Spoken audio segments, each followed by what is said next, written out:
It's important to know that in your transition into your new life as an amputee, that there are going to be plenty of challenges on the horizon, both for you as well as the people in your life. So I thought maybe I'd make a little video, share a couple of tips that I learned, that way you don't make the same mistakes that I did. So that way you can help maybe in your transition from hospital to home, or maybe even someone that you know that's going from their hospital into their home. The very first thing that I recommend doing is contacting the Amputee Coalition. Their website is amputee-coalition.org.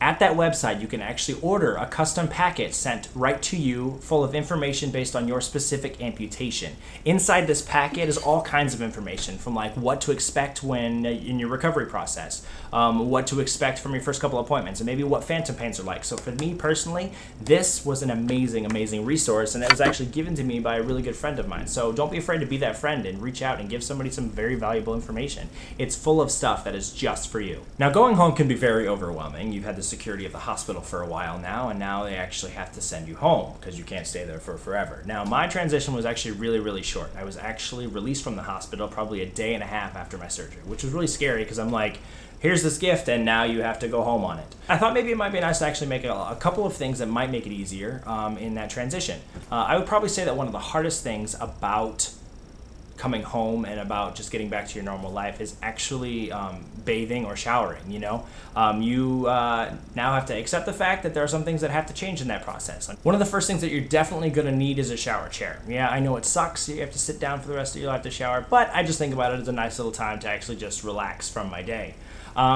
I grabbed a whole bunch of just plastic bags and some duct tape to cover up my cast and tape it off so that it doesn't get wet, because it can't get wet. A couple of the other things that I thought would be nice and beneficial is just having a grab bar, just a simple suction cup grab bar, and just a handheld shower head too. Those things actually really help and can probably help you in your transition.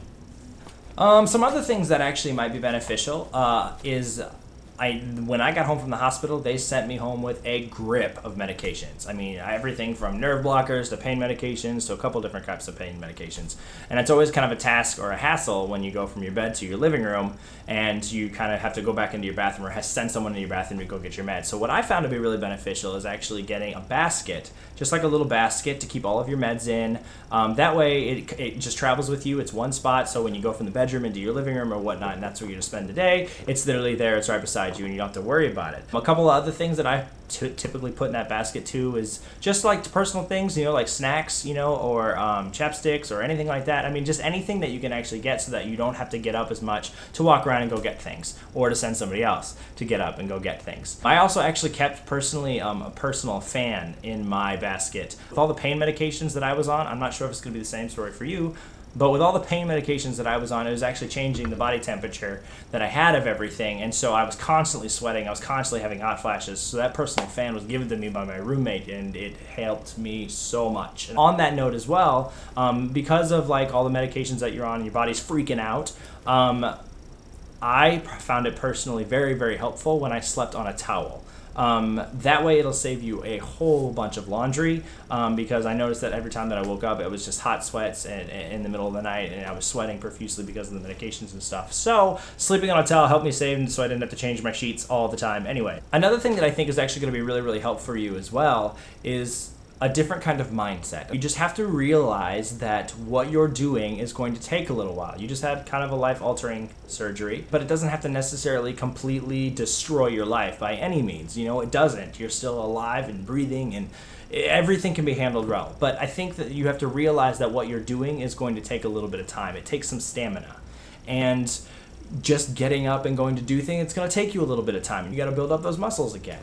So don't be afraid to just be patient and realize that, you know, when you have to get up and do something like go into the next room or to clean anything or anything like that, it's going to take you a long time. But the most important thing that I had in this entire process was friendship. My roommate was my saving grace in all of this, and of course, because he's my roommate, he lives in with me, and it was definitely a time where I needed him the most. Just don't be a hero. Don't be afraid to ask for help. I know that you have some great people in your life that are willing to help you out in all of this process. But with the right mindset and the right mentality, you can get through anything, and I will say that this definitely helped me in my entire process. Just having a can-do attitude and having a patience to actually know that it's going to take a little time. You have to give your body time, and that's okay, and that's great. So don't give up. Be great. Hopefully these tips are actually helpful, and I know I'll see you around.